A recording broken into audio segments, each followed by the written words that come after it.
कहानी हवा और सूरज की प्रतियोगिता। एक दिन आसमान में हवा और सूरज के बीच बहस शुरू हो गई। दोनों यह दावा कर रहे थे कि वे सबसे शक्तिशाली हैं।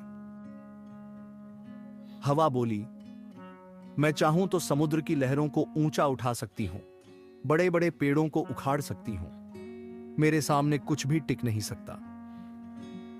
सूरज मुस्कुराते हुए बोला, मेरी गर्मी और रोशनी के बिना जीवन संभव नहीं है। मैं बिना किसी जोर जबरदस्ती के लोगों को बदल सकता हूं।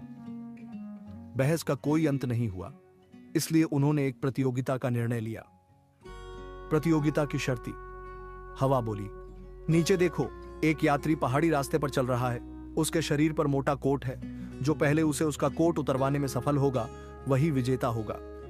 सूरज ने सहमति जताई और कहा, ठीक है, तुम पहले कोशिश करो। हवा की कोशिश। हवा ने गहरी सांस ली और अपनी पूरी ताकत से फूंक मारना शुरू किया। तेज हवा के झोंके से पेड़ पौधे हिलने लगे और धूल उड़ने लगी। यात्री घबरा गया और अपना कोट और कसकर पकड़ लिया। हवा ने अपनी रफ्तार बढ़ा दी और मौसम ठंडा कर दिया, लेकिन जितनी जोर से हवा चलती, यात्री उतना ही कोट को मजबूती से थाम लेता।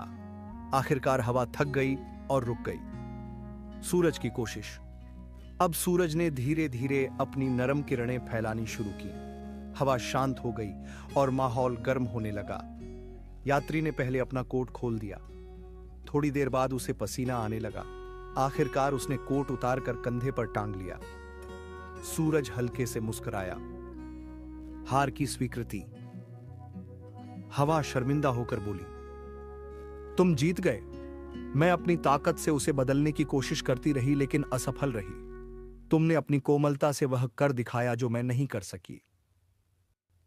सूरज बोला, सच्ची शक्ति हमेशा धैर्य और कोमलता में होती है। जोर जबरदस्ती की बजाय शांति और प्रेम से बहुत कुछ जीता जा सकता है। शिक्षा। जीवन में हमेशा ताकत से जीत नहीं मिलती। कई बार नरमी, धैर्य और प्रेम से ही समस्याओं का समाधान निकलता है। कहानी समाप्त।